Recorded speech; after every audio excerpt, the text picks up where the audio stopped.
Apakah suara saya jelas, Kak Angel? Jelas ya? Oke. Kak. Baik teman-teman, sebelum kita sama-sama dengar firman Tuhan, mari kita ambil sikap yang baik dan kita satu hati dalam doa. Mari kita berdoa. Bapa di sorga, kami mengucap syukur Tuhan, kami berterima kasih Engkau Allah yang baik, Allah yang luar biasa, Allah yang begitu mengasihi kami dan mengasihi kami Tuhan. Bapa di sorga, kami juga bersyukur anak-anak-Mu, kami semua Tuhan boleh ada saat ini Tuhan mengikuti ibadah atau saat teduh, semua semata-mata karena anugerah-Mu. Tuhan, biarlah ibadah kami Tuhan, saat teduh kami hari ini Tuhan, berkenan bagi-Mu Tuhan, dan juga ibadah malam hari ini Tuhan, saat teduh hari ini, boleh menjadi berkat bagi kami, menguatkan kami Tuhan dari keterpurukan dan mengangkat kami dari kelemahan Tuhan. Bapa di sorga, kami telah menyembah-Mu dan kini kami akan dengar firman-Mu. Tuhan tolong kami, berkati kami Tuhan, biarlah Roh Kudus bekerja sedemikian rupa dalam hati dan pikiran kami, sehingga firman Tuhan yang akan kami baca dan kami akan renungkan tidak lalu begitu saja, tapi boleh kami simpan dalam hati dan kami lakukan dalam kehidupan. Terima kasih banyak Bapa di sorga, anak-Mu yang akan berbicara atas nama-Mu, biarlah juga tutur kalimat bahasa yang diseberangkan oleh anak-Mu dapat juga Tuhan pakai untuk menjadi berkat bagi setiap kami yang mendengarkan. Terima kasih banyak Tuhan, inilah kami. Sebelum kami masuk Tuhan dalam pemberitaan firman Tuhan, sekali lagi kami mohon ampun Tuhan untuk setiap dosa dan kesalahan kami, biarlah itu semua tidak menjadi batu sandungan untuk dapat berkat firman Tuhan. Terpujilah nama-Mu, dalam nama Yesus kami berdoa. Amin. Oke, shalom teman-teman diberkati oleh Tuhan, salam sejahtera bagi kita semua, salam jumpa dalam kasih Kristus, dan saya bersyukur sekali boleh ada lagi di tengah-tengah teman-teman semua, orang-orang hebat yang hari ini mengikuti saat teduh bersama. Teman-teman yang berkati oleh Tuhan, tadi sebelum Zoom menarik ya, ada sedikit perbincangan, ini bukan menjustifikasi atau menghakimi, tidak, tapi kurang lebih bahwa ada seseorang yang ingin bergabung pada grup rohani ya, ingin mungkin bergabung dengan WAG rohani, tapi dengan motivasi yang salah. Amin ya teman-teman ya. Malam hari ini kita akan belajar juga tentang itu, di mana kita hari ini tema yang saya bagikan adalah mengikut Yesus Tuhanku. Nanti teman-teman bisa siapkan ya pembacaan Alkitab itu di dalam Injil Lukas pasal 9 teman-teman. Injil Lukas pasal 9 ayat yang ke-57 sampai ayatnya yang ke-62 ya. Lukas 9 ayat 57 sampai 62. Dan sebelum kita baca sama-sama teman-teman yang berkati oleh Tuhan, saya sedikit berbagi dulu deh. Berbicara mengikut Yesus Tuhanku atau berbicara mengikut Tuhan Yesus ya. Teman-teman tahu apa yang dimaksud dengan mengikut? Artinya kita mau untuk bersama-sama dengan orang yang kita ikuti. Entah kita mungkin dari sampingnya atau di belakangnya, intinya kita bersama-sama dengan orang yang kita ikuti. Dan ketika kita berbicara mengikut Tuhan Yesus, berarti itu adalah satu niat atau komitmen dari diri kita untuk selalu ada bersama-sama dengan Tuhan Yesus. Tetapi teman-teman, malam hari ini kita akan belajar lebih dalam lagi, apa sih yang dimaksud dengan mengikut Tuhan Yesus, dan apa sih yang dimaksudkan dengan artinya bersama-sama dengan Tuhan Yesus. Ya, kalau kita mengikut Tuhan Yesus atau kita mau bersama-sama dengan Tuhan Yesus, pertanyaannya Tuhan Yesus yang mana? Hari ini kita akan belajar di sana, teman-teman. Teman-teman sudah dapat ayatnya? Kita akan baca sama-sama ayatnya ya. Teman-teman, saya tidak tampilkan di slide, teman-teman bisa perhatikan Alkitab masing-masing dan saya akan bacakan bagi kita semua. Injil Lukas pasalnya yang ke-9, ayat yang ke-57 sampai ayat yang ke-62, di bawah perikop hal mengikut Yesus. Ketika Yesus dan murid-muridnya melanjutkan perjalanan mereka, berkatalah di tengah jalan kepada Yesus, "Aku akan mengikut engkau kemana saja engkau pergi." Yesus berkata kepadanya, "Serigala mempunyai liang dan burung mempunyai sarang, tetapi anak manusia tidak mempunyai tempat untuk meletakkan kepalanya." Ayat yang ke-59. Lalu ia berkata kepada seorang lain, "Ikutlah aku." Tetapi orang itu berkata, "Izinkanlah aku pergi dahulu menguburkan Bapakku." Ayat yang ke-60. Tetapi Yesus berkata kepadanya, "Biarlah orang mati menguburkan orang mati, tetapi engkau pergilah dan beritakanlah kerajaan Allah di mana-mana." Ayat yang ke-61. Dan seorang lain lagi berkata, "Aku akan mengikut engkau Tuhan, tetapi izinkanlah aku pamitan dahulu dengan keluargaku." Ayat yang ke-62. Tetapi Yesus berkata, "Setiap orang yang siap untuk membajak, tetapi menoleh ke belakang, tidak layak untuk kerajaan Allah." Demikian jauh pembacaan firman Tuhan, teman-teman yang berkati oleh Tuhan. Dan yang dikatakan berbahagia adalah setiap kita yang tidak saja mau baca, mau renungkan, tapi mau menyimpan dalam hati dan lakukan ya, dalam kehidupan kita semua hari lepas hari. Oke teman-teman ya, mungkin kita sudah baca teks ini dan kita menjumpai bahwa di sini kita melihat ada 3 orang ya teman-teman ya. 3 orang yang pertama menawarkan diri untuk ikut Tuhan Yesus, yang satunya lagi dipanggil untuk ikut Tuhan Yesus, dan satunya lagi juga ditawar untuk mengikut Tuhan Yesus. Dan teman-teman diberkati oleh Tuhan, dan ketika kita melihat teks ini ya teman-teman ya, di situ ada kata-kata ikut ya, mengikut dan ikut, dan semuanya itu merujuk kepada Tuhan Yesus teman-teman. Dan ketika saya singgung di awal ada 3 orang di sini, ya kita akan belajar dari mereka satu-satu. Bagaimana dalam mereka mengikuti Tuhan Yesus, apakah benar-benar sesuai dengan apa yang Tuhan mau atau tidak. Ya teman-teman diberkati oleh Tuhan ya. Sebelum saya bahas firman Tuhan malam hari ini dan kita baca poin per poin, saya mau ingatkan lagi atau mensegarkan kembali pikiran kita atau pemahaman kita bahwa kenapa sih kita harus ikut Tuhan Yesus teman-teman? Apa untungnya, apa alasannya ikut Tuhan Yesus? Teman-teman harus tahu, ketika kita mengikut Tuhan Yesus bukan karena kita mau ikut Tuhan Yesus, tapi karena memang Tuhan Yesus sudah lebih dulu mati bagi kita. Amin. Dia sudah datang, mati, dan bangkit bagi kita supaya kita semua yang layak mati, layak binasa, masuk neraka semua ini boleh selamat, boleh mendapatkan hidup yang kekal. Dan ketika kita sudah dapatkan penebusan karya Tuhan Yesus di atas kayu salib, kita dibeli bukan dengan barang yang fana, tetapi dengan darah Yesus yang mahal. Apakah kita akhirnya lantas tidak tahu berterima kasih? Kita mengikuti Tuhan Yesus teman-teman sebetulnya bukan karena bayar hutang atau bayar budi kepada Tuhan, tidak sama sekali. No, kita tidak akan pernah bisa balas apapun kepada Tuhan, ya. Tetapi ketika kita mau ikut Tuhan Yesus, itu sebagai tanda kita tahu diri, tanda mengucap syukur karena kita lebih dahulu telah diselamatkan dari kebinasaan kekal. Ketika Tuhan Yesus 2000 tahun lalu mati di atas kayu salib bagi saya dan saudara. Amin. Ya. Malam hari ini kita akan belajar di mana prinsip dalam mengikuti Tuhan Yesus yang benar.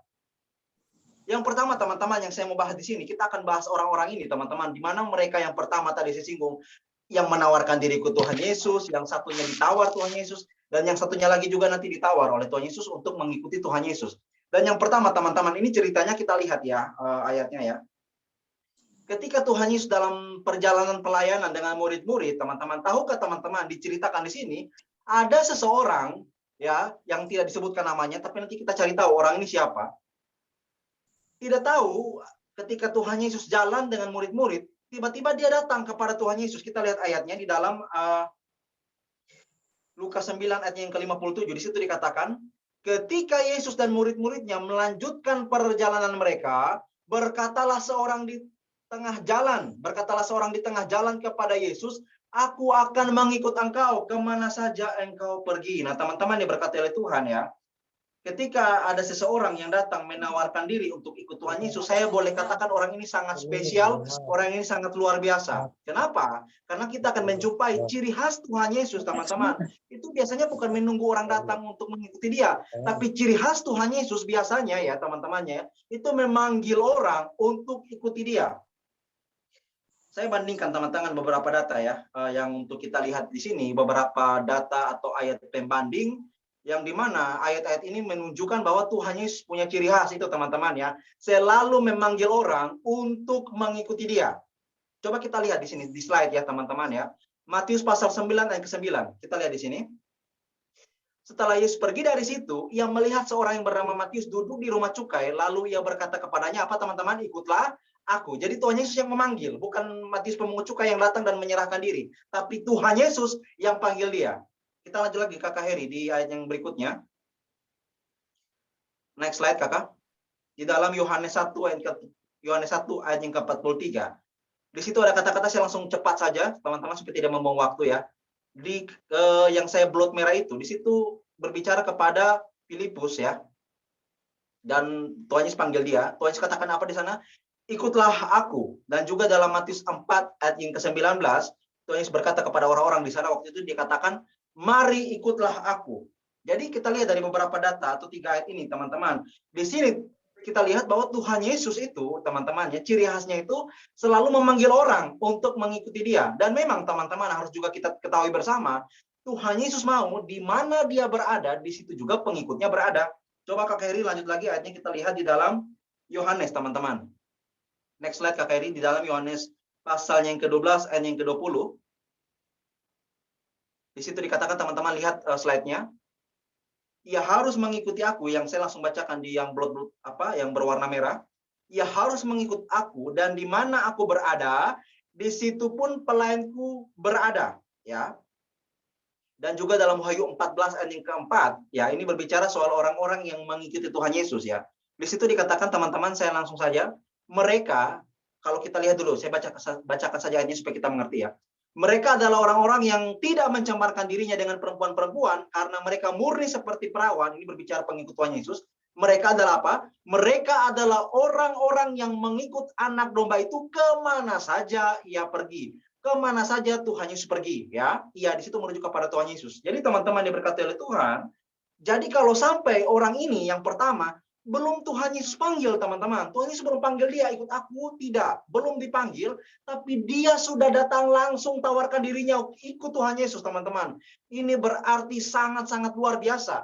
Artinya dia peka, dia itu yang tanpa disuruh Tuhan Yesus pun, dia langsung datang, tawarkan diri, serahkan diri, Tuhan, saya mau ikut engkau. Yang lebih menarik di sini, teman-teman dikatakan, bukan hanya ikut engkau, kemana saja engkau pergi. Amin. Ya. Ketika kita sudah melihat ciri khas Tuhan Yesus yang selalu memanggil orang untuk ikuti dia, dan ketika juga kita lihat perbandingan dengan orang pertama yang belum Tuhan panggil loh, tapi dia sudah tawar diri ikut Tuhan Yesus. Berarti dikatakan atau boleh kita katakan orang ini terlalu hebat, terlalu luar biasa. Amin. Tetapi tunggu dulu teman-teman, ini ada satu keganjalan tersendiri.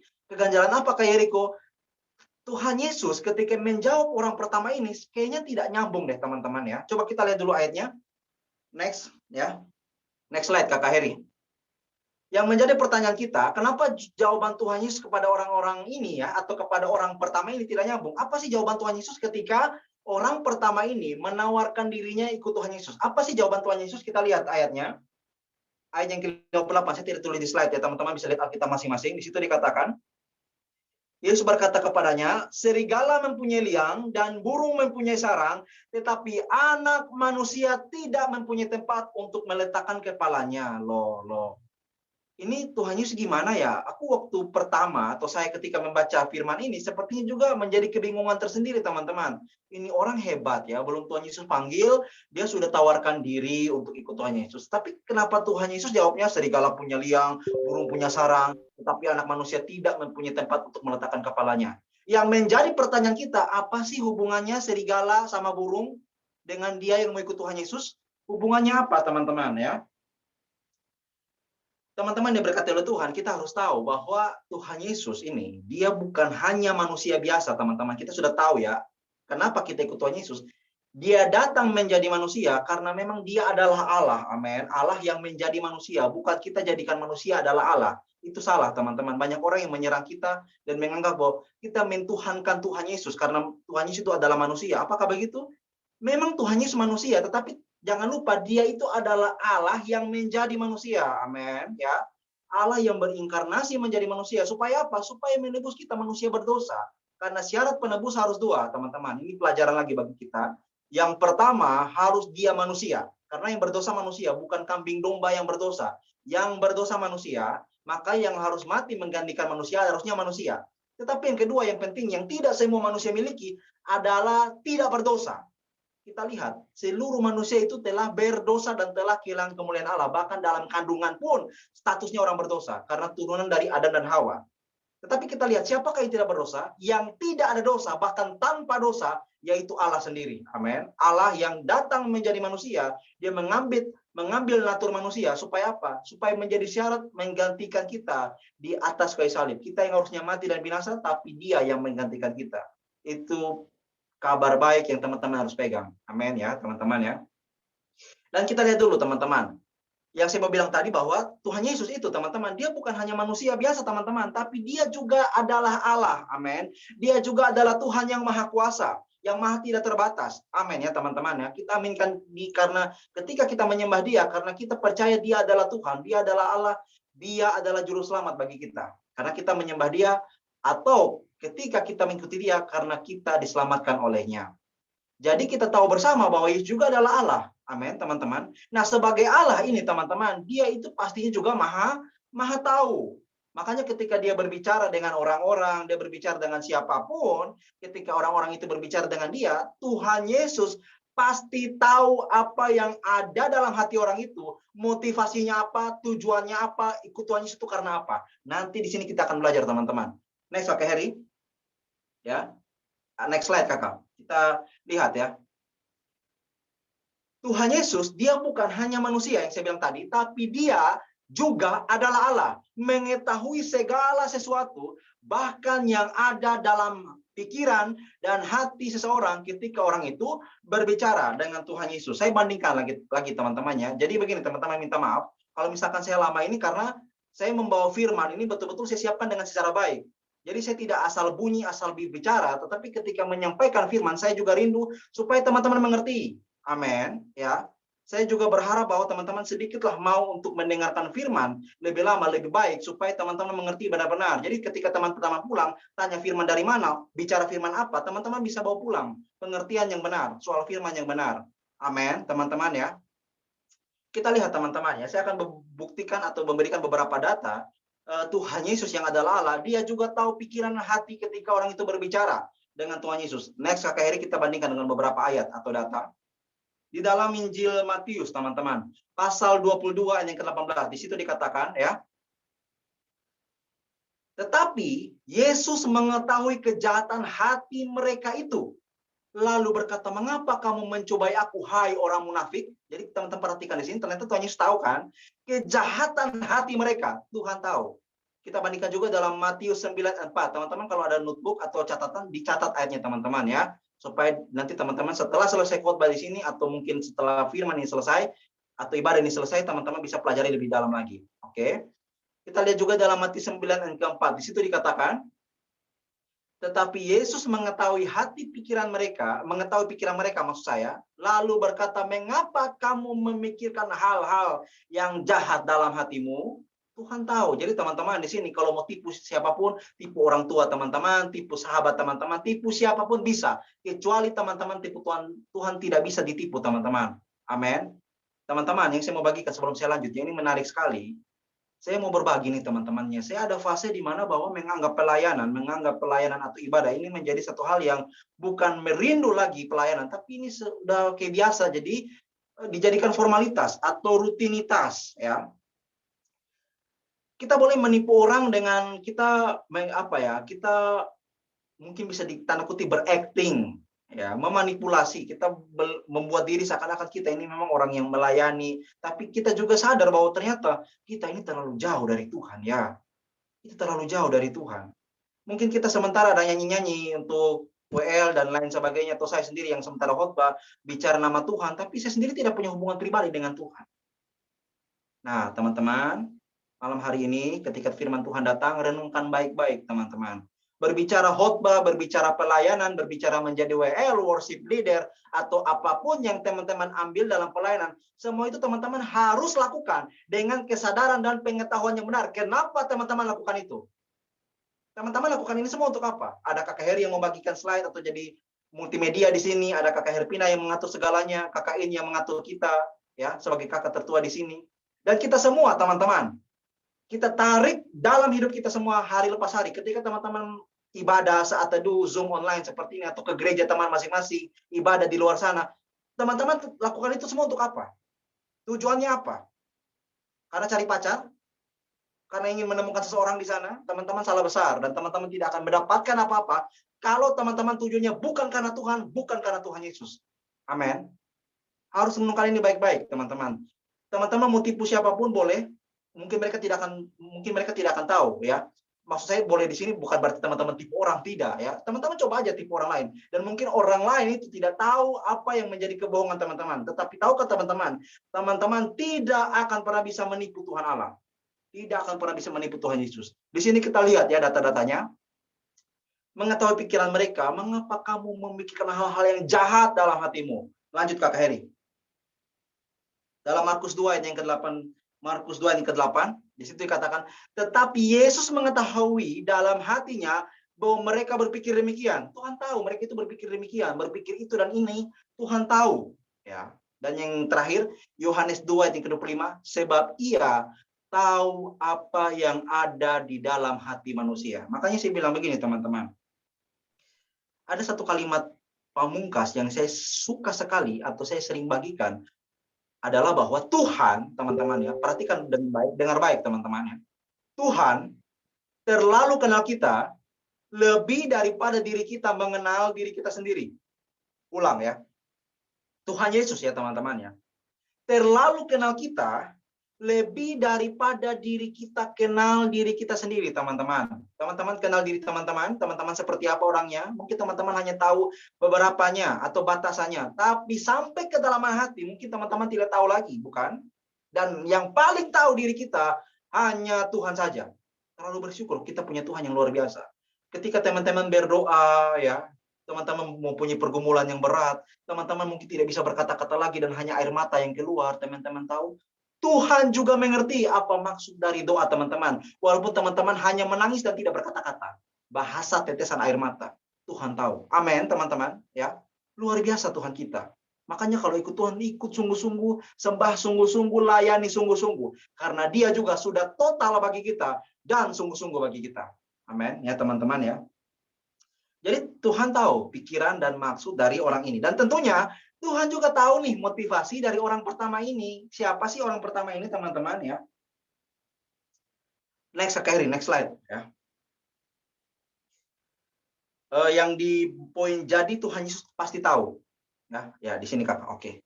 Teman-teman perhatikan ya. Jadi teman-temannya Tuhan Yesus pasti tahu maksud dari orang ini ketika ia ya menawarkan dirinya mengikut Tuhan Yesus. Siapa orang ini dan apa tujuan dan motivasinya mengikut Tuhan Yesus? Nah, kita akan belajar nih motivasinya apa dan siapakah orang ini ya. Kalau teman-teman perhatikan Alkitab kita masing-masing dan teman-teman melihat di bawah perikop ya, di bawah perikop yang kita baca itu ada satu ayat yang paralel atau pembanding, yaitu kalau kita lihat di dalam Injil Lukas pasal 9 ya, itu di perikop hal mengikut Yesus, di bawahnya ada ayat lain yang di situ dikatakan atau nasnya itu di dalam Matius 8 ayat yang ke-19 sampai 22. Ya, kita bisa lihat dulu teman-teman ayatnya ya. Matius pasal yang ke-8 teman-teman ya. Matius 8 ayatnya yang ke, kalau kita lihat itu 19 sampai 22. Kakak Heri langsung slide-nya lanjut aja Kakak. Kita bandingkan dengan Matius pasal 8 teman-teman ya. Matius pasal yang ke-8 ayatnya yang ke-19. Di situ dikatakan teman-teman ya, ini cerita yang sama tapi ditulis oleh Injil Markus dan Injil Lukas teman-teman. Amin ya teman-teman ya. Kalau di Injil Lukas itu tidak tulis siapa orangnya, tapi kalau di Injil Matius orangnya itu diberitahu siapa. Kalau di Injil Lukas tidak dicatat, di Injil Matius dicatat. Di sini kita menjumpai, teman-teman lihat ayatnya Matius 8 ayat 19. Lalu datanglah siapa teman-teman? Seorang ahli Taurat dan berkata kepadanya, Guru, aku akan mengikut engkau kemana saja engkau pergi. Jadi teman-teman perhatikan di sini ya. Kita jumpai orang pertama yang datang menawarkan diri untuk ikut Tuhan Yesus adalah siapa? Adalah seorang ahli Taurat, teman-teman. Ini menarik sekali, teman-teman. Kenapa? Karena yang datang tawar diri untuk ikut Tuhan Yesus, teman-teman, ini bukan sembarang orang nih. Ini ahli Taurat, teman-teman. Teman-teman tahu ahli Taurat bukan? Ahli Taurat itu adalah mereka yang sangat menyelidiki atau mendalami kitab Taurat. Kalau dalam istilah teologinya, kitab Kejadian sampai Ulangan itu disebut kitab Pentateuk ya, teman-teman ya. 5 kitab Musa dan bahkan sampai Maleaki. Jadi Kejadian sampai Maleaki, ahli Taurat itu mempelajari dengan sedetail-detailnya, teman-teman. Wah, berarti ini bukan orang sembarang. Mungkin kalau bisa dikatakan, ya ini adalah pendeta, hamba Tuhan, ya. Dan mereka yang adalah pemberita firman. Bisa saja begitu, karena mereka mendalami Taurat. Jadi yang datang kepada Tuhan untuk ikut Tuhan Yesus ternyata bukan orang lain, bukan orang yang kurang ajar dan lain sebagainya. Ahli Taurat loh, teman-teman. Tetapi teman-teman tahu Tuhan Yesus jawab apa? Serigala punya liang, burung punya sarang, tetapi anak manusia tidak punya tempat untuk meletakkan kepalanya. Ya. Apa sih yang Apa sih yang dimaksudkan dengan serigala punya liang dan burung punya sarang? Next, Kakak Heri, kita lihat dulu poin berikutnya. Soalnya kayak yang cerita agak terlambat Kak Yeriko, soalnya agak terlambat tadi. Di community Iya, tadi tidak ada. apa-apa Kakak. Selamat mengikuti. Kakak lanjut saja ayatnya. Ya kita Oke. lihat di sini ya. Kita lihat di sini. Kalau kita melihat perikop yang pertama dalam Matius 8, jadi kalau kita melihat teman-temannya, Matius 8 ini sebelum ada di cerita ini ada peristiwa atau rentetan peristiwa yang terjadi sebelum ahli Taurat datang menawarkan diri untuk ikut Tuhan Yesus. Apakah itu peristiwanya? Teman-teman lihat ya, kita buka Alkitab kita masing-masing dan kita melihat dalam Matius pasal 8, kita baca dari perikop yang pertama. Jadi ada rentetan peristiwa itu sebelum terjadinya si ahli Taurat datang menawarkan diri ikut Tuhan Yesus. Kalau kita lihat di dalam perikop yang pertama dari Injil Matius pasal 8, di situ dikatakan yang pertama, Yesus menyembuhkan seorang yang sakit kusta, ya. Yesus menyembuhkan siapa lagi? Menyembuhkan seorang perwira di Kapernaum, dan khusus teman-teman di dalam Matius pasal 8 ayat yang ke-14 sampai seterusnya, ini menarik sekali teman-teman ya. Ini menarik ketika Tuhan Yesus menyembuhkan ibu mertua Petrus dan orang-orang lain ya. Mungkin kalau kita lihat di dalam Matius 8 ayat yang ke-15 sampai ayat yang ke-16. Di situ dikatakan teman-teman ya, maka dipegangnya tangan perempuan itu, ibu mertua Petrus, teman-teman, lalu lenyaplah demamnya. Jadi, teman-teman sebelum lanjut, begini. Coba saya pelan-pelan ya, teman-teman ya. Kalau misalkan dikatakan di sini ada ibu mertua Petrus yang sakit demam, demam di situ teman-teman bukan demam biasa yang seperti kita rasakan hari-hari ini, yang panas tinggi dan lain sebagainya ya. Demam di sini lebih jahat dari itu. Demam itu disebut namanya demam Malta, teman-teman ya. Dan demam Malta ini terlalu sangat sulit disembuhkan zaman itu, teman-teman. Terlalu sangat sulit disembuhkan. Tetapi kita lihat Tuhan Yesus itu hanya apa? Dipegangnya saja tangannya perempuan itu, lalu lenyaplah demamnya. Amin. Tuhan kita terlalu luar biasa. Ketika dia sembuhkan penyakit sakit bagaimanapun, kalau dia sembuhkan, pasti sembuhkan. Amin. Tuhan pegang saja tangannya, lalu lenyaplah demamnya lenyap ketika hanya dipegang. Dan yang menarik lagi, di poin berikut, ia pun bangunlah dan melayani dia menjelang malam. Dibawalah kepada Yesus banyak orang yang kerasukan setan, teman-teman. Dan dengan apa? Dengan sepatah kata, Yesus mengusir roh-roh itu dan menyembuhkan orang-orang yang menderita sakit. Hanya dipegang dengan sepatah kata. Tuhan Yesus terlalu berkuasa. Amin, teman-teman ya. Nah, teman-teman, ketika kita lihat di sini, Tuhan Yesus terlalu banyak melakukan mujizat, melakukan banyak hal-hal yang spektakuler, yang amazing, yang hebat. Nah, si ahli Taurat ini datang dan melihat itu semua. Dan teman-teman, kita akan melihat motivasi dari ahli Taurat ini ternyata ketika dia melihat banyak mujizat, banyak hal spektakuler, banyak hal yang luar biasa, amazing, dan lain sebagainya, yang Tuhan Yesus lakukan, akhirnya dia melihat bahwa, wah, kalau ikut Tuhan Yesus, pasti enak nih, ya. Ikut Tuhan Yesus pasti tidak akan menderita, tidak akan sakit. Ikut Tuhan Yesus pasti akan selalu kaya, bahagia selalu, dan tidak akan pernah namanya menderita dan sengsara. Betulkah begitu, teman-teman? Betul, ikut Tuhan Yesus tidak pernah sengsara. Ikut Tuhan Yesus tidak pernah menderita. Ikut Tuhan Yesus justru lebih menderita, teman-teman. Ikut Tuhan Yesus justru lebih banyak tantangan. Amin.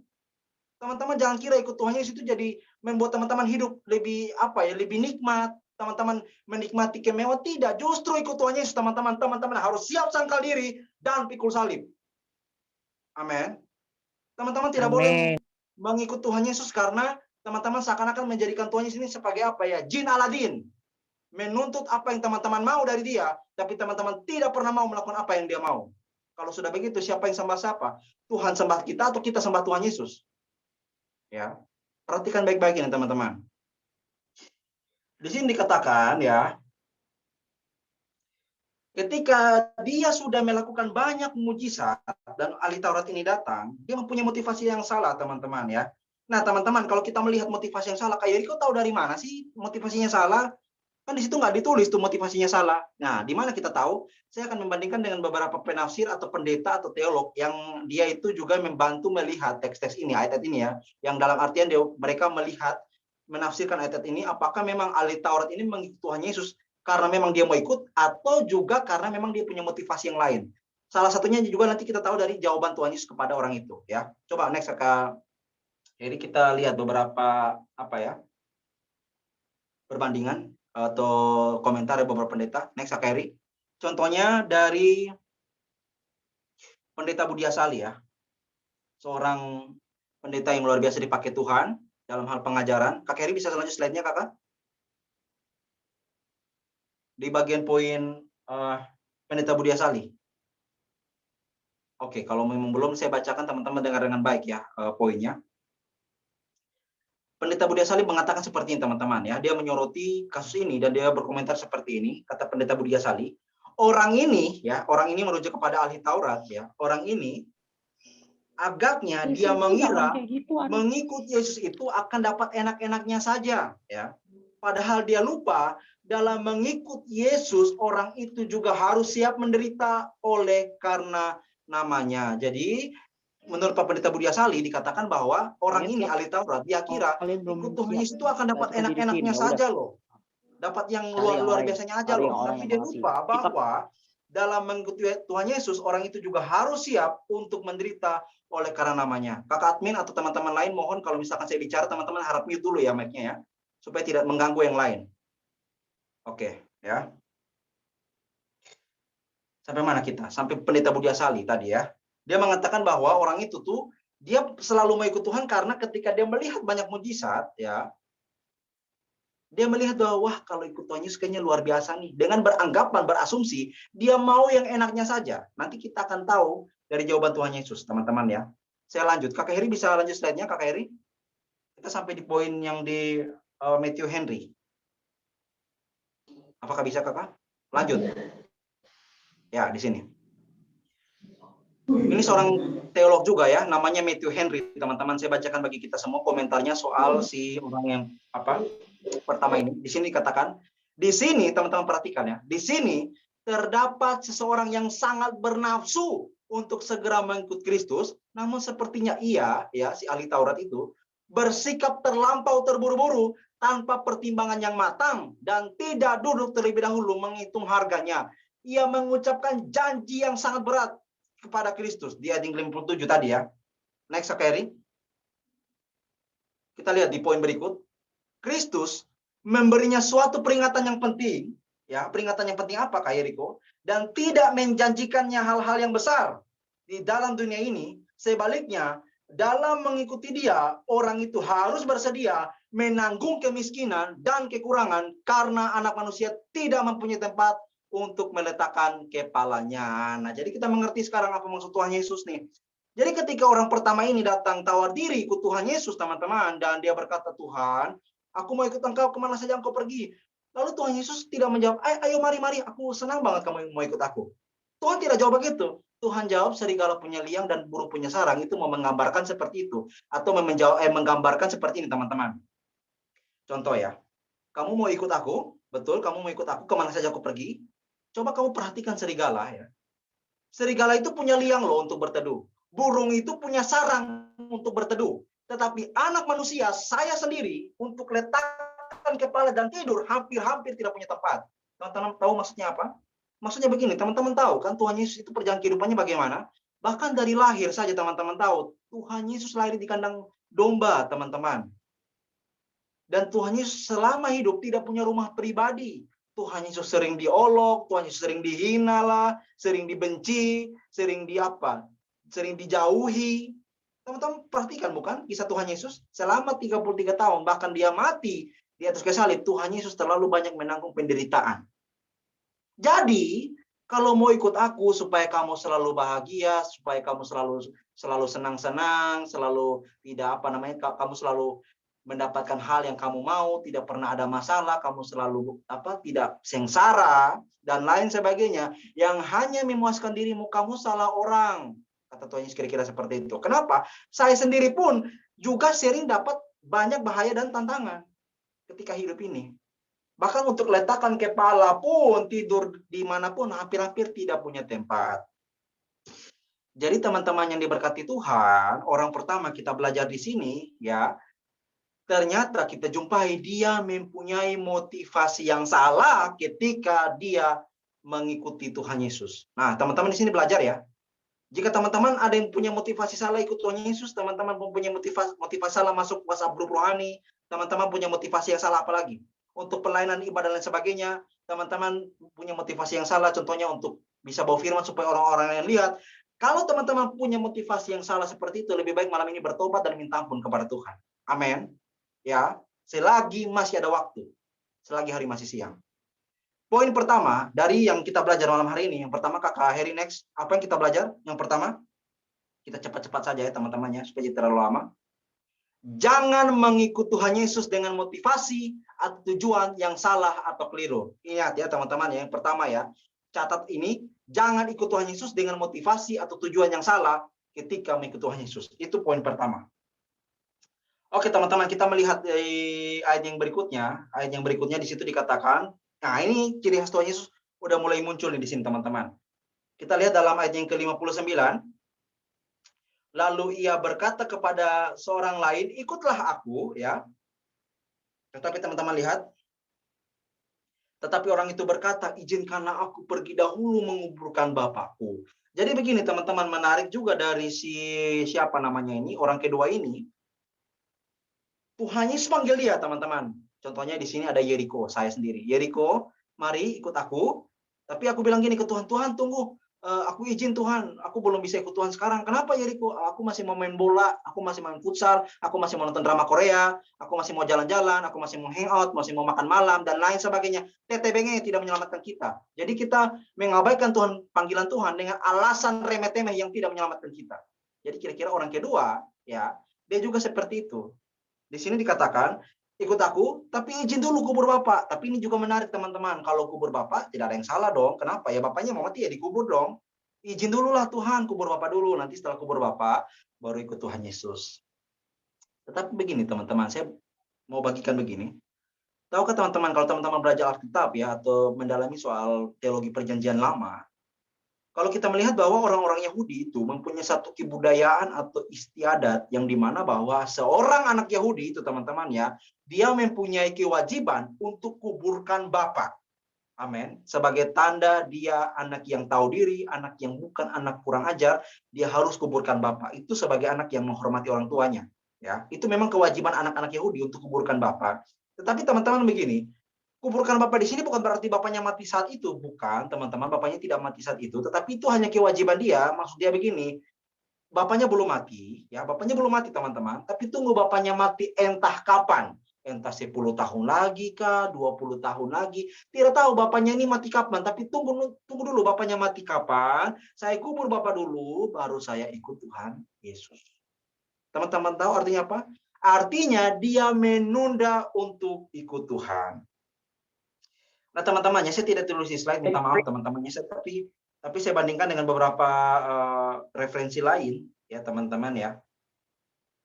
Di mana bahwa biasanya dalam pemakaman atau penguburan orang mati di kalangan orang Yahudi teman-teman, itu mereka biasanya menguburkan orang mati itu sehari setelah kematian. Jadi contohnya ada orang yang meninggal, teman-teman ya, itu mayatnya itu langsung dikuburkan saat itu juga. Kita tahu dari mana? Kita coba bandingkan dengan beberapa teolog atau pendeta atau penafsir ya. Coba Kak Heri lanjut. Lanjut slide Kak Heri. Bisa? Di poin yang berikut, the hair. Ya, di sini. Teman-teman perhatikan ya, ini seorang the hair ini adalah seorang sejarawan ya. Dia mengatakan begini. Di zaman Tuhan Yesus teman-teman ya, biasanya orang yang sudah meninggal itu dikuburkan saat itu juga teman-teman. Dan prosesi pemakaman itu sampai penguburan tidak lebih dari 6 jam. Jadi dari mati sampai kubur itu tidak lebih dari 6 jam. Wow, terlalu cepat sekali ya. Jadi mereka punya kebiasaan seperti itu. Saya juga mungkin bandingkan lagi dengan beberapa sumber lain teman-teman. Minta maaf saya tidak tulis di slide, tapi teman-teman saya harap bisa dengar dengan baik-baik ya. Contohnya seorang yang namanya Fred Weick ya. Fred Weick ini mengatakan begini. Penguburan orang mati di timur itu teman-teman ya, itu terjadi segera setelah kematian, biasanya pada hari yang sama. Fred Weick mengatakan seperti itu ya. Di orang timur itu kematian itu biasanya dikuburkan sama harinya ketika orang itu mati. Jadi ketika dia mati, kuburkan sama harinya. Itu dari Fred Weick.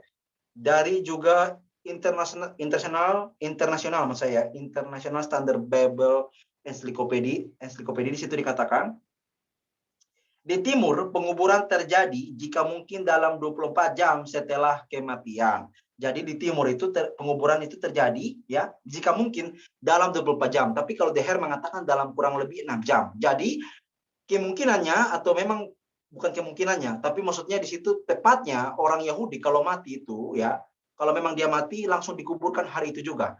Nah, kalau sampai bapaknya mati saat itu, bagaimana mungkin si anak ini tiba-tiba ada dengan Tuhan Yesus? Harusnya kan dia sibuk urus bapak, apalagi dengan waktu yang tidak lama. Nah, itu juga yang saya mau bilang tadi bahwa di situ bukan merujuk bapaknya bukan mati saat itu, teman-teman. Bukan bapaknya mati saat itu juga, bukan. Tetapi apa namanya? Itu menandakan bahwa dia mau untuk tunggu dulu atau menunda ketika Tuhan panggil dia. Ya, makanya Tuhan Yesus langsung sambar. Kita lihat dulu ayatnya, teman-teman. Di dalam ayat yang berikut itu ya, 60 ya.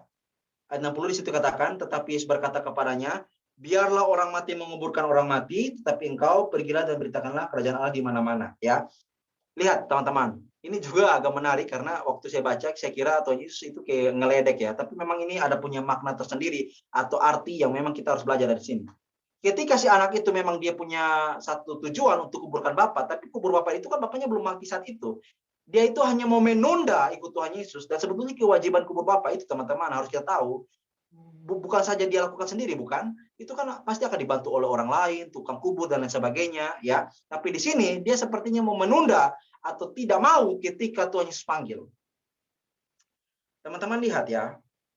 Kita lihat juga bandingkan Kak Yeriko, apa namanya? Tadi Kak Yeriko katakan bahwa orang-orang Yahudi itu mempunyai kewajiban untuk kubur bapak. Apakah ada data Kak Yeriko yang menjelaskan soal itu? Iya, ada. Kita lihat coba di dalam Kejadian. Kakak Heri, tolong slide-nya dilanjut ya. Kita lihat poin ini.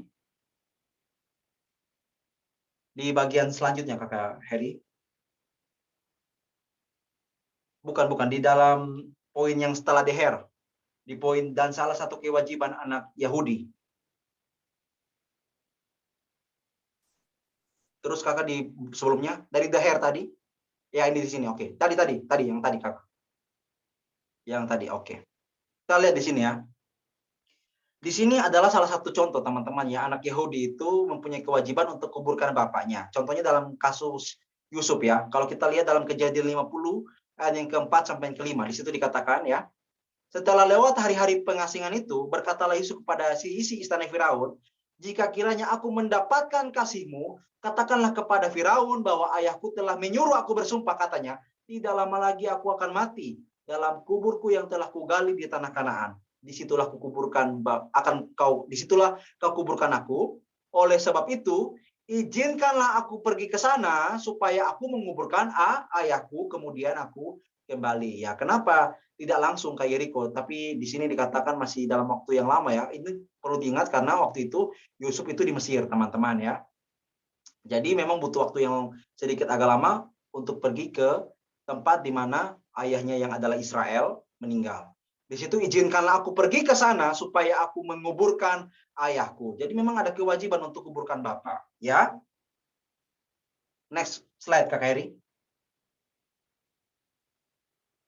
Jadi di sini kita lihat ya, jadi bahwa tidak mungkin jika bapaknya meninggal saat itu dan orang itu masih sempat-sempatnya bersama Tuhan Yesus saat itu. Jadi tidak mungkin teman-temannya, itu merujuk kepada bapaknya belum mati, tapi ketika Tuhan Yesus panggil dia, dia itu menunda dengan alasan dia akan kuburkan bapak.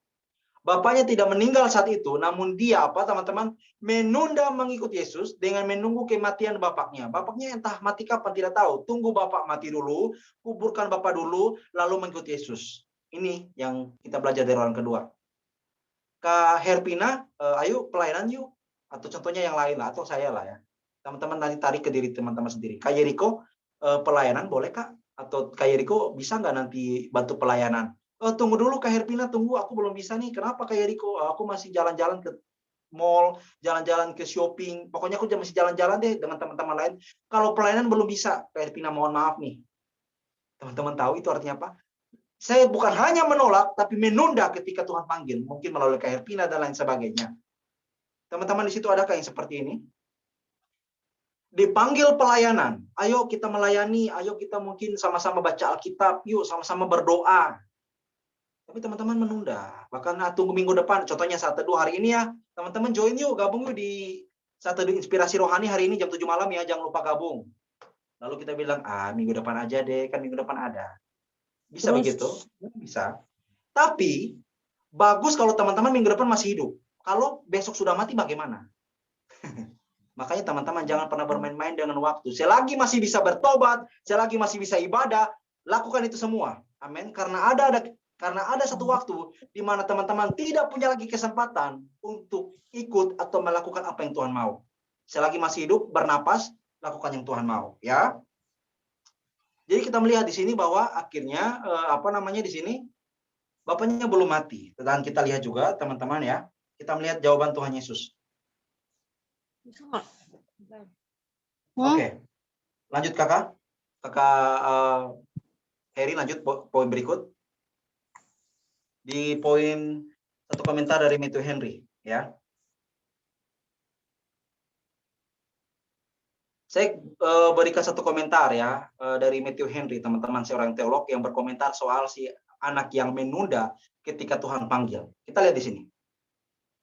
Kita tergoda untuk berpikir bahwa kewajiban kita terhadap sanak keluarga dapat membebaskan kita dari kewajiban kita terhadap Kristus. Ini memang alasan yang masuk akal. Tadi dia katakan, izinkanlah aku pergi dahulu menguburkan bapakku, ya, kata Matthew Henry. Biarkan aku mengurus dahulu keluargaku dan memberi makan anak-anakku, dan setelah itu akan berpikir untuk melayani Kristus. Padahal kerajaan Allah dan kebenarannya harus dicari dan diperhatikan terlebih dahulu. Matius 6 ayat 33, cari dahulu kerajaan Allah dan kebenarannya, amin teman-teman, maka semuanya itu akan ditambahkan kepadamu. Yang Matthew Henry katakan di sini teman-teman ya, adalah begini. Ternyata dia itu lebih mengurus hal-hal yang lain yang sebetulnya orang lain bisa lakukan dibandingkan dengan dia mengikut panggilan Tuhan Yesus. Makanya teman-teman ya, saya bilang tadi bahwa ketika Tuhan Yesus panggil kita, teman-teman, ada kesempatan pelayanan, teman-teman harus pakai kesempatan itu baik-baik, teman-teman. Terlalu banyak orang di luar sana, teman-teman, yang belum sempat pelayanan, tapi sudah Tuhan panggil pulang. Amin. Jadi teman-teman perhatikan di sini ya, dia bilang begini, dia sepertinya mau melakukan hal yang lain, ya, mau melakukan hal yang maksudnya yang dia mau lakukan dulu lah. Ketika Tuhan udah panggil dia, jadi dia menunda, tunggu dulu Tuhan, atau nanti ibadah saat teduh inspirasi rohani minggu depan aja deh, aku masih mau melakukan ini. Bisakah begitu? Makanya saya bilang tadi, kalau sampai dia melakukan itu, bagus kalau dia hidup sampai minggu depan. Kalau besok dia sudah mati dan tidak bisa ibadah lagi, maka selesailah dia. Ya. Jadi teman-teman diberkati oleh Tuhan, kita lihat di sini, ya. Ketika dia menunda ikut Tuhan Yesus, contohnya ya, saya berikan satu contoh lagi teman-teman. Kak Herpina tadi siang ya, kalau nggak salah ya Kak Herpina ya. Kak Herpina tadi siang ini memberikan aku kesempatan Kak Eriko bisa bawa firman hari ini. Oh boleh Kak Herpina, boleh banget. Aku sangat bersyukur boleh bagi firman di Inspirasi Rohani. Nah, ketika Kak Herpina udah memberikan aku jadwal pelayanan, aku udah terima ya. Aku udah terima. Tapi tiba-tiba teman-teman di jam 7 malam, teman aku ajak nonton bioskop teman-teman. Kukira kau rumah lagi.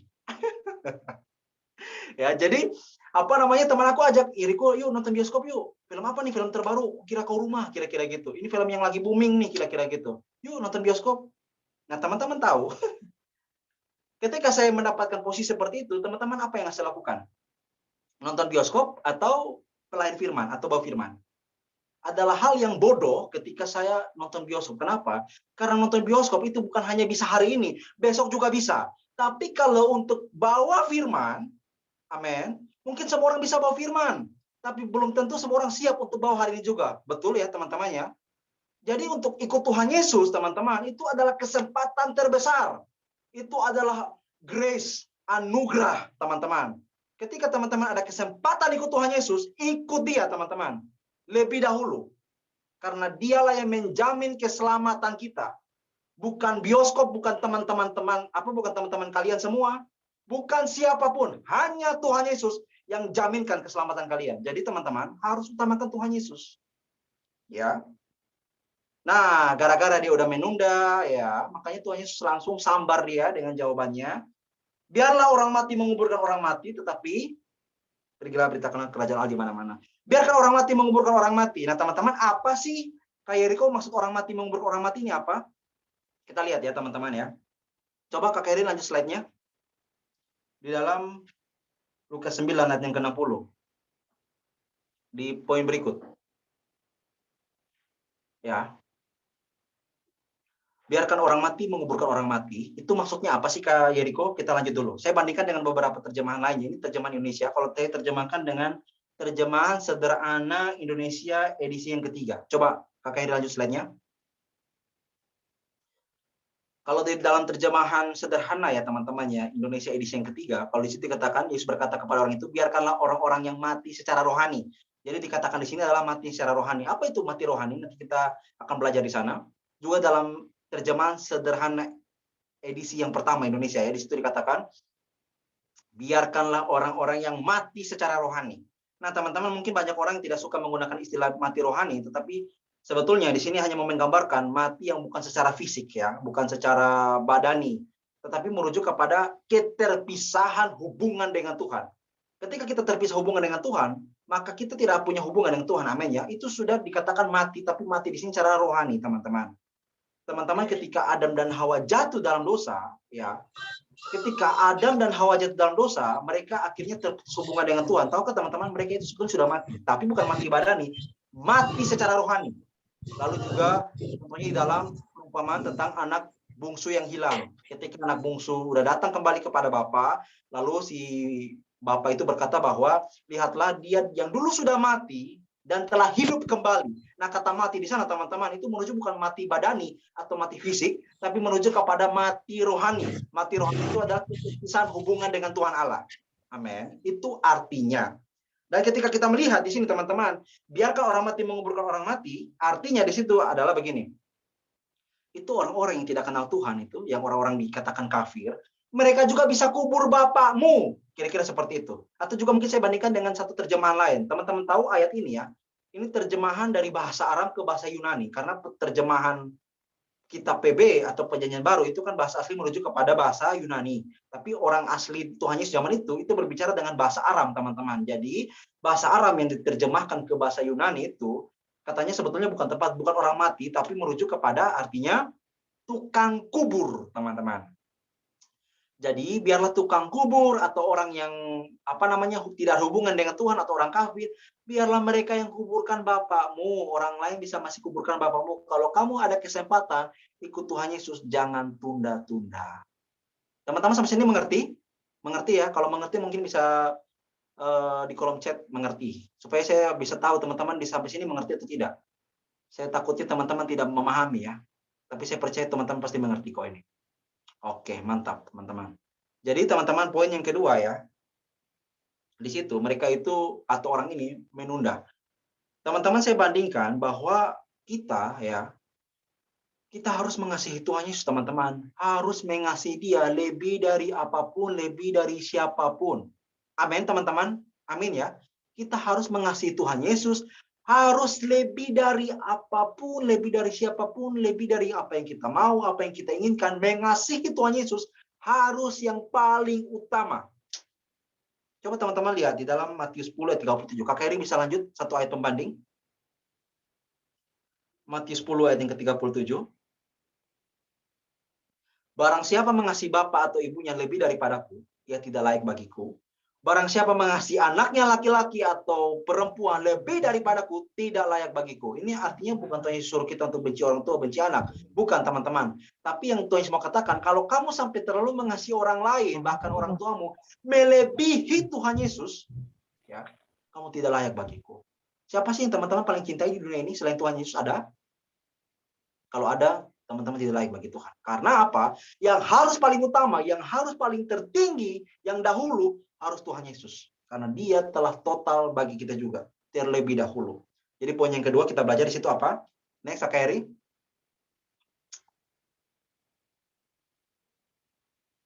Poin yang kedua. Mungkin bisa lanjut slide-nya, Kak Heri. Poin kedua yang kita belajar malam hari ini adalah dalam mengikuti Tuhan Yesus, kita tidak boleh menunda ketika Tuhan memanggil kita untuk mengikutinya. Ya. Oke, kita udah belajar dua hal. Yang pertama harus punya motivasi yang benar, ya. Yang pertama harus punya motivasi yang benar, dan yang kedua ini tidak boleh menunda ketika Tuhan memanggil kita atau menunda ketika Tuhan memanggil kita. Oke, kita akan belajar poin terakhir teman-teman, orang yang ketiga. Ya, next Kak Heri poinnya. Di orang yang ketiga di sini dikatakan ya, dan seorang lain lagi berkata, aku akan mengikut engkau Tuhan, tetapi izinkanlah aku pamitan dahulu dengan keluargaku. Lah, teman-teman ya. Orang ketiga ini juga menarik karena begini. Dia ini mau ikut Tuhan, aku mau ikut Tuhan, tapi izin izin dulu Tuhan, aku pamitan dahulu dengan keluargaku, dengan papa mama aku, supaya papa mama aku tahu kalau aku ini nanti pergi jauh dan mungkin tidak kembali ke rumah karena ikut Tuhan Yesus. Itu alasan yang baik ya teman-teman? Alasan yang baik ya teman-teman ya. Jadi dia itu sebelum mau ikut Tuhan Yesus kemana saya Tuhan Yesus pergi, dia mau izin pamitan dahulu dengan keluarganya. Nah, yang menjadi pertanyaan kita, yang salah apa? Coba kita lanjut ke slide berikutnya, Kakak Heri. Yang salah apa? Yang salah kita lihat dari mungkin jawaban Tuhan Yesus yang tidak nyambung. Ya, next Kakak Heri, di situ dikatakan ya, ketika dia mau izin pamit ke keluarganya, tapi kok Tuhan Yesus jawabnya nggak nyambung lagi ya? Tuhan Yesus jawabnya gini, tetapi Yesus berkata, setiap orang yang siap membajak, tetapi menoleh ke belakang, tidak layak untuk kerajaan Allah. Orang siap bajak, tapi menoleh ke belakang, tidak layak untuk kerajaan Allah. Kayak Yeriko ini maksudnya apa sih ya? Dia itu siap membajak, tapi menoleh ke belakang. Itu maksudnya apa? Kita lihat ya maksudnya. Next, Kakak Eri. Maksudnya adalah begini teman-teman, ini adalah peribahasa orang Ibrani yang menurut Andar Ismail, di situ dikatakan, ini adalah peribahasa orang Ibrani yang artinya membajak atau menoleh ke belakang itu artinya apa teman-teman? Tidak sungguh-sungguh atau tidak sepenuh hati. Itu artinya. Oh gitu sih Kak Yeriko? Iya dong, contohnya gini teman-teman ya. Teman-teman di sini mungkin ada yang lihat orang cangkul di sawah kayak gitu ya untuk tanam bawang atau tanam apalagi tomat dan lain sebagainya ya. Mereka kan harus bikin satu, kalau orang NTT bilang bikin satu bedeng atau tanah ya, yang dicangkul untuk tanahnya digemburkan lalu ditaburi bibit kayak gitu kan ya. Biasanya pada umumnya begitu. Cangkul itu teman-teman lihat, cangkul itu lihat ke muka atau ke belakang? Cangkul harus lihat ke muka teman-teman, jangan lihat ke belakang, karena kalau teman-teman cangkul sambil lihat ke belakang, ada dua kemungkinan yang terjadi. Tanahnya jadi hancur, tidak betul, kaki teman-teman juga kena cangkul dan luka. Jadi kalau mau menyangkul, teman-teman kalau mau kerjakan sesuatu atau mau mencangkul, contohnya dalam poin ini, harus perhatikan ke depan, tidak boleh lihat ke belakang, teman-teman. Artinya merujuk kepada fokus, serius. Begitu, teman-teman. Amin. Ya. Di sini katakan kalau orang membajak menoleh ke belakang itu artinya tidak sungguh-sungguh atau tidak sepenuh hati. Ya, Kak Heri bisa lanjut poinnya. Poin penting dari Matthew Henry ini sangat menarik, teman-teman pasti maksud saya teman-teman harus memahami ini ya. Kakak Heri lanjut di sini ya. Matthew Henry, teman-teman perhatikan poin ini. Teguran yang diberikan Kristus kepadanya atas permintaannya itu, pamitan kepada orang tua, tidak ada orang yang siap untuk membajak dan bermaksud membajak dengan tanah yang baik akan melihat ke belakang teman-teman atau menoleh ke belakang. Sebab apa? Kalau begitu, demikian halnya ada banyak bagian tanah yang tidak akan terbajak dan tanahnya menjadi tidak bagus untuk ditaburi benih ya teman-teman ya. Lalu juga dikatakan seperti ini Matthew Henry. Jadi, jikalau engkau telah berencana untuk mengikuti aku, ya, mengikuti Tuhan Yesus, dan menuai banyak keuntungan, artinya berkat rohani, ya, yang diperoleh orang-orang yang telah mengikuti Tuhan Yesus, ya, dan engkau masih menoleh ke belakang pada kehidupan dunia, serta merindukannya, jika engkau menoleh ke belakang seperti yang dilakukan istri Lot di Sodom, yang tampaknya disebutkan di sini, nanti kita lihat ayatnya, engkau tidak layak untuk kerajaan Allah. Amin. Teman-teman ikut Tuhan Yesus, tapi di luar sana masih bikin dosa. Habis ini masih nonton pornografi. Habis ini masih isap rokok, minum mabok, maki orang lain. Hati-hati teman-teman, ikut Tuhan Yesus harus sungguh-sungguh. Amin. Teman-teman ya, harus sungguh-sungguh. Teman-teman tidak bisa main-main. Harus sepenuh hati. Kalau memang teman-teman katakan teman-teman ikut Tuhan Yesus, harus sungguh-sungguh teman-teman. Harus sungguh-sungguh. Kak Yeriko, Kak Yeriko ngomong enak sih, ngelakuinnya sulit. Kira-kira gitu ya. Jadi kita kalau ngomong gini enak, tapi ngelakuin sulit. Ya, sulit karena apa? Karena memang kita yang sendiri pertama, tidak mau mengandalkan Tuhan, kita sendiri yang tidak mau. Nah, itu sulit. Kalau teman-teman mau dan mengandalkan Tuhan, saya percaya teman-teman bisa. Amin, teman-teman ya. Pasti bisa, tidak mungkin tidak bisa. Kalau memang teman-teman mau sungguh-sungguh ikut dia dan menyerahkan hidup teman-teman sungguh-sungguh untuk Tuhan Yesus, pasti bisa. Tidak mungkin tidak bisa. Di sini dikatakan ya, dia beri contoh ini kisah istri Lot, yang dimana istri Lot itu dan Lot keluar dari Sodom dan Gomora, ya teman-teman ya, dia keluar dari Sodom dan Gomora. Nah, ketika keluar dari Sodom dan Gomora, teman-teman, ternyata istri Lot ini, walaupun sudah keluar mengikuti Tuhan, Tapi ya, hatinya masih ada di Sodom dan Gomora, teman-teman. Makanya nanti kita lihat, walaupun udah keluar dari Sodom dan Gomora, tapi dia menoleh ke belakang. Ada teman-teman tahu jadi istri Lot ketika menoleh ke belakang jadi tiang apa? Coba satu orang jawab, jadi tiang apa? Tiang garam. Tiang garam. Tiang garam. Benar sekali teman-teman, tiang garam. Karena teman saya mengatakan tiang listrik, teman-teman. Tiang listrik ya, zaman lalu belum ada listrik. Kenapa dikatakan tiang listrik? Tiang garam, teman-teman ya. Bukan tiang listrik atau tiang lain, tiang garam. Bukan tiang jemuran, tiang garam ya. Coba kita lihat dulu ayatnya, Kak Heri, dalam Kejadian 19 ayat yang ke-26. Ya, di sini teman-teman perhatikan ayatnya ya. Tetapi istri Lot yang berjalan mengikutinya, menoleh kemana teman-teman? Menoleh ke belakang lalu menjadi tiang garam. Teman-teman, kita udah belajar yang tadi yang pertama ya. Ikut Tuhan harus punya motivasi dan tujuan yang benar. Amin, teman-teman.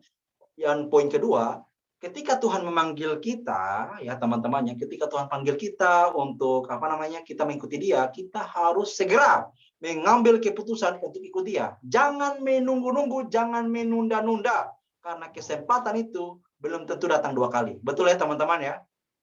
Jadi kalau ada kesempatan, langsung segera pakai atau ambil itu. Dan yang poin ketiga ini teman-teman, kita sudah melihat ternyata si orang ketiga ini dia memang mau ikut Tuhan Yesus, tapi ternyata kita jumpai dia tidak sungguh-sungguh. Kenapa tidak sungguh-sungguh atau tidak sepenuh hati? Karena begini yang saya bilang tadi, kan orang-orang Yahudi, anak-anak orang Yahudi itu teman-teman ya, mereka itu mempunyai kebiasaan di mana mereka tidak mau terlalu jauh berpergian, karena kalau terlalu jauh takutnya nanti bapaknya tadi udah mati, mereka nggak bisa kubur dong. Nah, jadi kira-kira yang pertama, alasan pertama, mereka itu tidak mau jauh-jauh karena mereka nanti takutnya tidak bisa melaksanakan kewajiban mereka. Dan yang kedua adalah mau tidak mungkin orang tua mereka mengizinkan dia, ya. Kenapa? Karena tentunya pasti ada 1 dan 2 hal yang tentunya mereka tidak mungkin mengizinkan anaknya untuk pergi begitu jauh atau terlalu jauh, ya, meninggalkan orang tuanya. Jadi kalau misalkan dikatakan si anak ini sampai pamitan ke keluarganya, dia mungkin tidak akan kembali lagi untuk ikut Tuhan Yesus. Karena kenapa? Dia tidak mau jauh-jauh dari orang tua dan orang-orang tua juga tidak mau dia pergi jauh.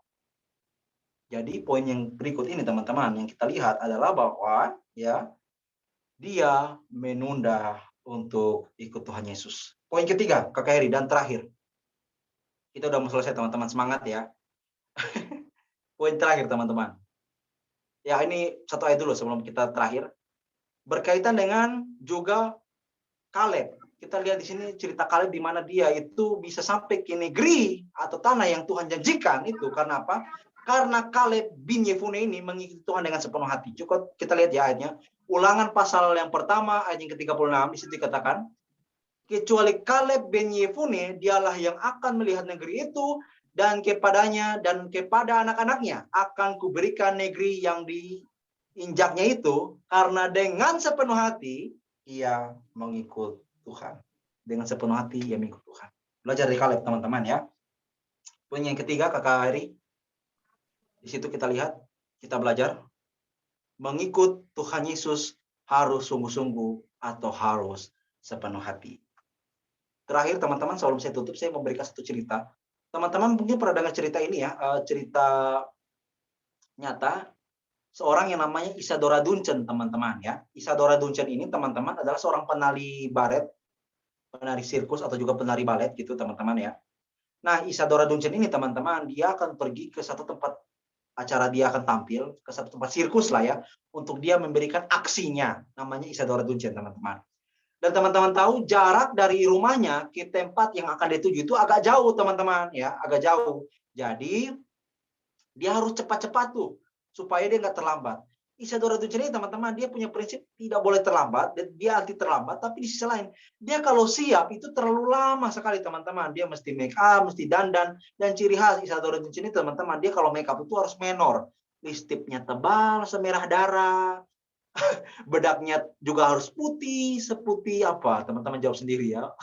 Putih sekali, bibirnya merah sekali, itu udah kayak badut. Ya teman-temannya. Jadi dia itu siapnya lama. Intinya kalau dia mau siap itu atau berpenampilan harus menor, ya. Nah, gara-gara dia siap lama, ya akhirnya mimpinya terlambat. Nah, sudah dia terlambat, dia yang salah sendiri. Dia salahkan orang lain lagi, dia salahkan supirnya. Ayo supir cepat. Ya, kayak wayang kulit ya. Ya, maksudnya, ayo cepat kita harus pergi karena saya takut terlambat, kata Isadora kayak gitu. Karena dia siap lama dan akhirnya dia pergi. Teman-teman tahu, ketika dalam perjalanannya Isadora menuju ke tempat acara yang akan dia tampil, tiba-tiba AC mobil mati, teman-teman. AC mobil di mobilnya Isadora itu mati. Dan teman-teman tahu, karena dia nggak mau make up-nya luntur, lipstiknya juga luntur, ya, dia buka kaca jendela supaya apa? Anginnya masuk. Tapi teman-teman tahu, Isadora juga teman-teman selalu mempunyai ciri khas melilitkan selendangnya di leher. Teman-teman bisa membayangkan ya. Jadi kayak selendang itu untuk dia menari, dia taruh di leher. Dan ketika buru-buru suruh supir jalan cepat, dia membuka kaca jendela karena AC mobil tiba-tiba mati. Dia tidak sadar selendangnya ini teman-temannya. Selendangnya ini tiba-tiba keluar dari kaca mobil, teman-teman. Teman-teman tahu, ketika selendangnya ini keluar dari kaca mobil, ban mobil itu berputar dengan cepat menghisap selendang dari Isadora Duncan, teman-teman. Teman-teman tahu, ketika selendangnya Isadora Duncan ini terhisap oleh ban mobil, akhirnya Isadora Duncan tercekik, teman-teman. Tercekik sampai dia sudah tidak bisa lagi, dan akhirnya sampai di tempat sirkus, supir juga kaget karena tidak lihat ke belakang. Isadora sudah mati, tercekik karena selendang yang dihisap oleh ban mobil itu. Teman-teman tahu artinya apa? Berbicara kematian, teman-teman ya. Di sini tidak ada yang tahu mati kapan. Teman-teman ada yang tahu mati kapan? Ada Kak Ira, ada Kak Cynthia, ada Kak Jonathan. Teman-teman di sini tahu mati kapan? Tidak tahu ya, teman-teman ya, itu misteri ya. Teman-teman tidak pernah tahu mati kapan. Tetapi teman-teman tahu kematian itu pasti. Kematian itu pasti. Teman-teman tidak tahu, mungkin setelah ini mungkin waktunya Tuhan untuk teman-teman atau kapan. Kita tidak pernah tahu. Yang ditekankan di sini adalah ketika teman-teman hidup baik-baik, sudah teman-teman. Hidup baik-baik. Karena kalau teman-teman mau jago di dalam dunia ini, teman-teman mungkin lakukan yang teman-teman mau, tanpa memperdulikan Tuhan Yesus, ya, mungkin teman-teman tidak akan sakit di dunia ini. Tetapi ketika teman-teman mati nanti, teman-teman sudah tahu kemana. Selagi teman-teman mau untuk sungguh-sungguh percaya Tuhan Yesus, ya, selagi teman-teman percaya dia sungguh-sungguh, saya percaya keselamatan sudah pasti bagi teman-teman, dan surga menjadi bagian teman-teman. Ya. Dan yang terakhir, Kak Heri lanjut dari saya. Tetap semangat teman-teman dalam mengikuti Tuhan Yesus ya. Mungkin teman-teman juga bisa simpan ini, satu kata-kata dari saya. Tetap semangat teman-teman dalam mengikuti Tuhan Yesus apapun yang terjadi ya teman-teman ya. Utamakan Tuhan Yesus dalam segala hal. Baik susah, baik senang, baik bahagia, baik menderita, baik suka, baik duka. Teruslah mengikuti Yesus sampai selama-lamanya. Tuhan Yesus tidak pernah kecewakan, dan penyertaan dalam hidup kita sudah lebih dari cukup. Tuhan Yesus memberkati kita dengan firman-Nya. Baik teman-teman, sebelum kita mengaminkan firman Tuhan, yuk mari kita satu hati dalam doa, mari kita berdoa. Tuhan Yesus, terima kasih banyak Tuhan untuk pelajaran firman Tuhan malam hari ini yang sangat luar biasa. Kami sangat bersyukur Roh Kudus menggerakkan hati kami, menjamah hati kami. Kami percaya Tuhan, ketika Tuhan bersama-sama dengan kami mampu dan sanggup melakukan firman-Mu. Ampuni kami Tuhan, ketika kami dalam mengikuti Tuhan Yesus, kami mempunyai motivasi yang salah, kami punya tujuan yang salah, kami ikut Tuhan Yesus karena ada sesuatu, bukan karena Tuhannya. Kami mohon ampun Tuhan Yesus. Dan juga ketika Tuhan memanggil kami untuk kami mengikuti Engkau Tuhan, kami mohon ampun karena kami seringkali menunda, kami seringkali menolak Tuhan. Ampuni kami Tuhan. Kiranya Bapa di surga mendapat mengambil tindakan cepat ketika Tuhan memanggil kami. Dan yang berikutnya Tuhan, kami mohon ampun Tuhan ketika kami ikut Tuhan tidak sungguh-sungguh. Tuhan, mungkin selama ini kami ikut pelayanan, kami menjadi seorang yang melayani Engkau Tuhan, tapi ternyata kami tidak pernah sungguh-sungguh dan kami setengah hati melayani Engkau. Ampuni kami Tuhan, biarlah firman Tuhan yang kami sudah belajar hari ini Tuhan, Roh Kudus mampukan kami. Hamba-Mu telah selesai berbicara Tuhan, tetapi biarlah Roh Kudus lebih lagi memberikan pengertian kepada setiap kami anak-anak-Mu, untuk kami juga tidak saja mendengar, merenungkan, tapi Tuhan beri kami kemampuan melakukan firman-Mu. Terima kasih banyak Bapa di sorga, inilah kami anak-anak-Mu, kami serahkan juga generasi kami Tuhan ke dalam tangan kasih-Mu, terkhususnya juga grup ini, Inspirasi Rohani, biarlah Tuhan pakai menjadi berkat bagi banyak orang. Di dalam nama Yesus Kristus kami berdoa dan bersyukur untuk firman-Mu. Amin. Terima kasih. Amin. Saya kembalikan. Tuhan Yesus berkati.